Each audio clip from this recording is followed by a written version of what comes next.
right. So in this video, I am going to talk about the last few pages of the novel, but I'm also going to talk about what week 17 is going to look like. So Monday and Tuesday, A-Day students will be watching the movie Capote. Thursday and Friday, B-Day students will be watching the movie Capote. Now, Wednesday, our remote learning day, I have our last essay for the semester planned, a second synthesis essay. Now, I'm operating, of course, on the assumption that, everyone is in a good place to take it remotely.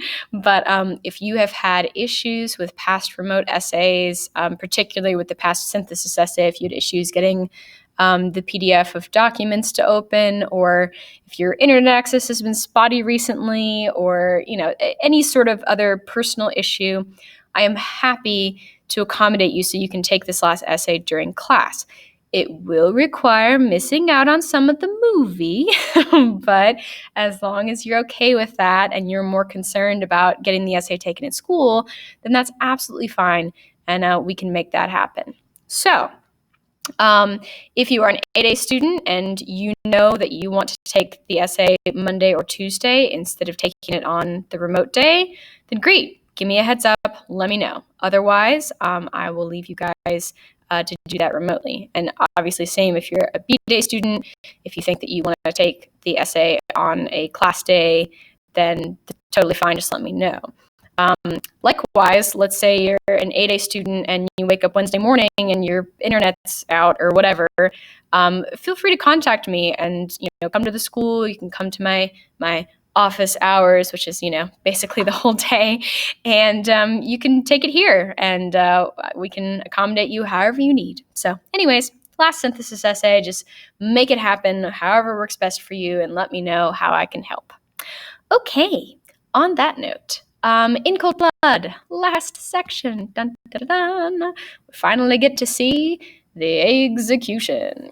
So, starting on page 325, at the very, very bottom of the page, there is finally a motion for a new trial. So sometimes appeals don't go anywhere, but more often than not, appeals can definitely take a winding turn and allow cases to take a very, very long time to actually get people executed.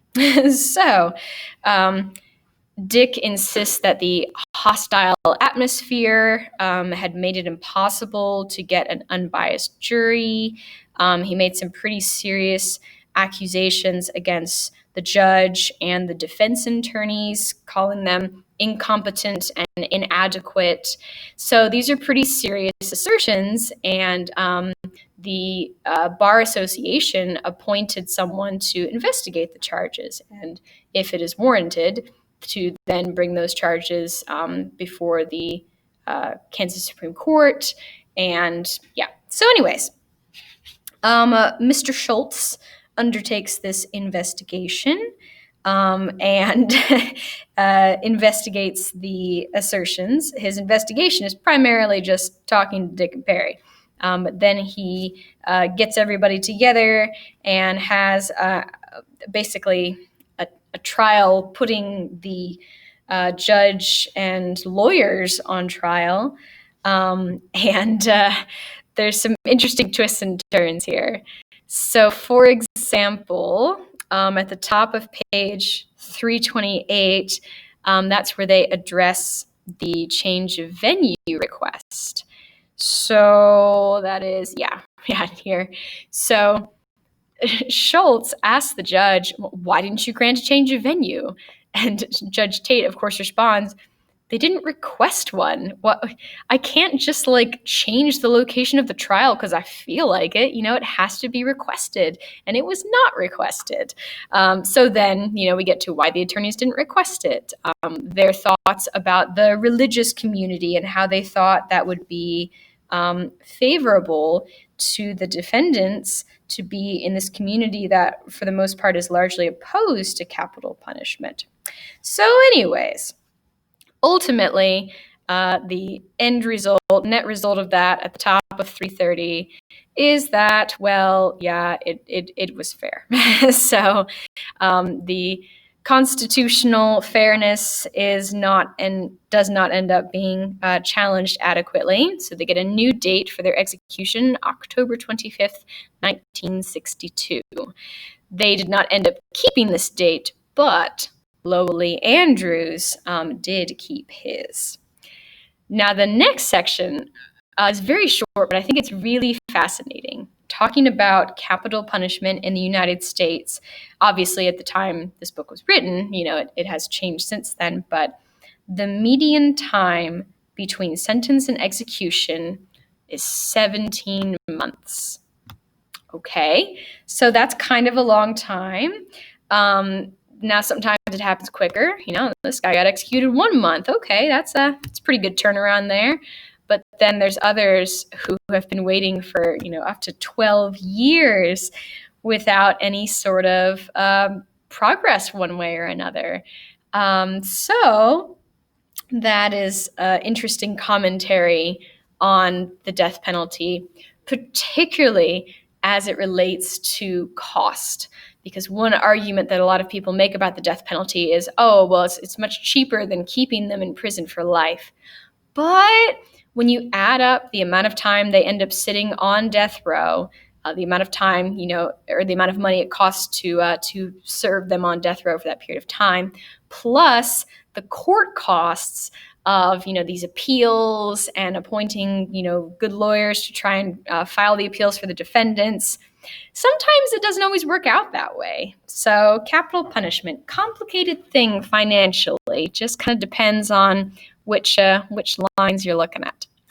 Okay, the night of Lowell Andrews' execution. So Lowell is taken out to the warehouse. They take off his glasses, lead him inside, and then there's the sound of the trap door. So on the gallows, of course, it's set up with a trap door that the prisoner stands on, and then the trap door is triggered, and that is what allows them to fall and hopefully break their neck. I say hopefully because if their neck is not broken, it takes a long time for them to die. Lowell Andrew, his heart kept beating for 19 minutes. So if you were thinking, when I asked you, which state you would prefer to have capital punishment in, between electrocution, hanging, and lethal gas, if you were thinking, well, at least hanging's quick, it doesn't always work out that way, unfortunately. That often, prisoners are hanging there. They're strangled to death. It's a painful process, asphyxiation. So, yeah, that was the case of Lowell Andrews.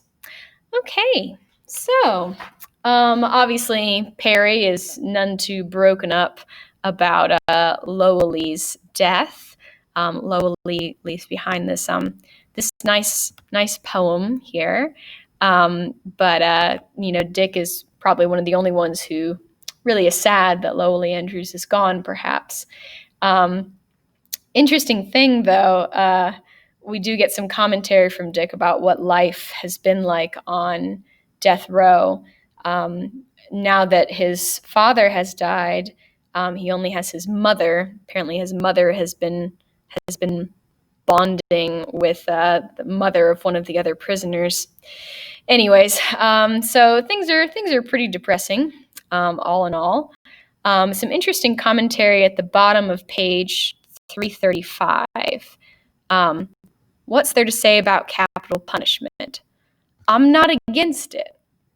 You'd think that someone who is facing capital punishment would say, well, this is wrong, when they're in a situation where that's the fate that they're facing, they would of course insist that it's wrong. He says, it's just revenge is all it is. If I was related to the Clutter family, I'd want me to die too.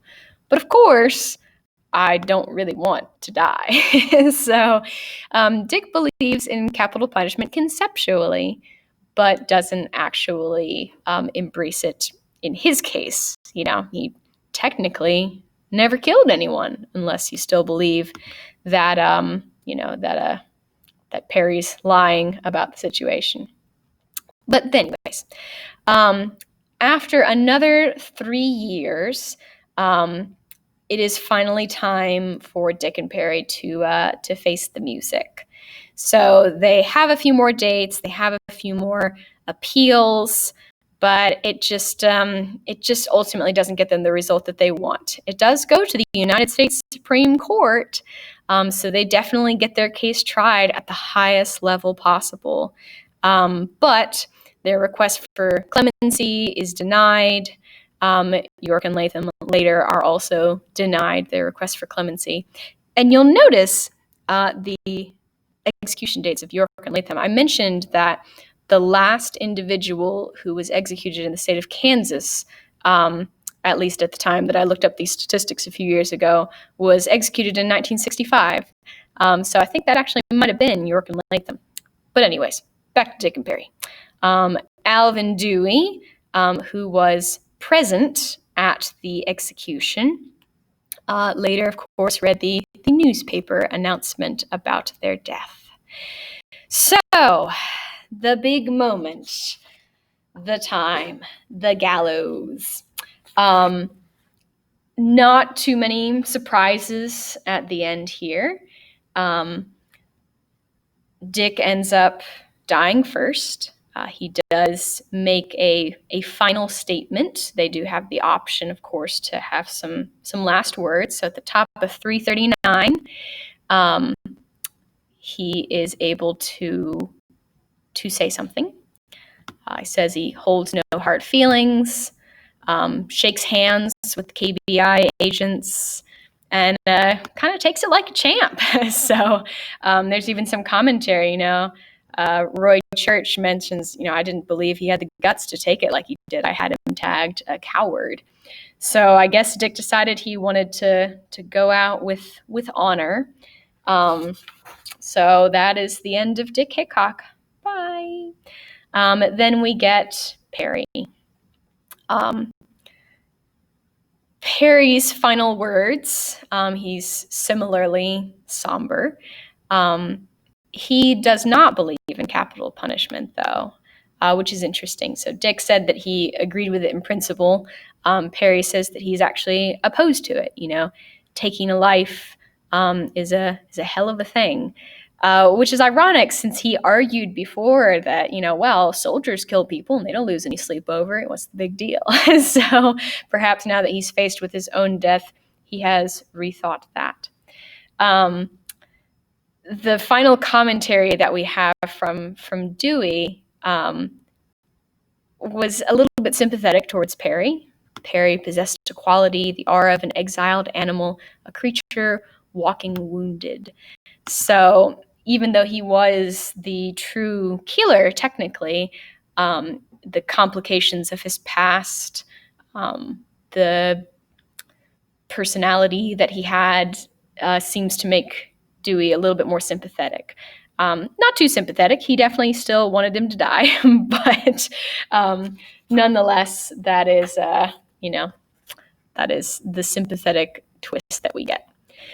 Now, this last scene here is interesting because rather than ending with the execution, Truman Capote chooses to end with this last scene between Alvin Dewey and Sue Kidwell. And he says, well, this was, the end of the Clutter case for him emotionally. The interesting thing about this scene where Dewey and Sue, exchange pleasantries and catch up on their lives and everything, the interesting thing, of course, is that it supposedly never happened. Dewey and Susan both contested this scene specifically, saying that they never had this conversation with each other. So you can imagine, Truman Capote maybe just trying to find the right way to end his book was like, man, it'd be awful nice if they exchanged these final words with each other, and I guess didn't bother to check and see if they had ever run into each other again. So yes, this scene as, idyllic and peaceful as it is, this beautiful shot of Kansas, the imagery, apparently it was a bit manufactured. So I mentioned that several scenes in the book were contested, and this one I definitely found support that it doesn't seem to have happened, unless Alvin Dewey and Susan Kidwell have seriously faulty memories. So that's it. The end. This nonfiction crime novel comes to its close with the death of Perry Smith and Richard Eugene Hicks.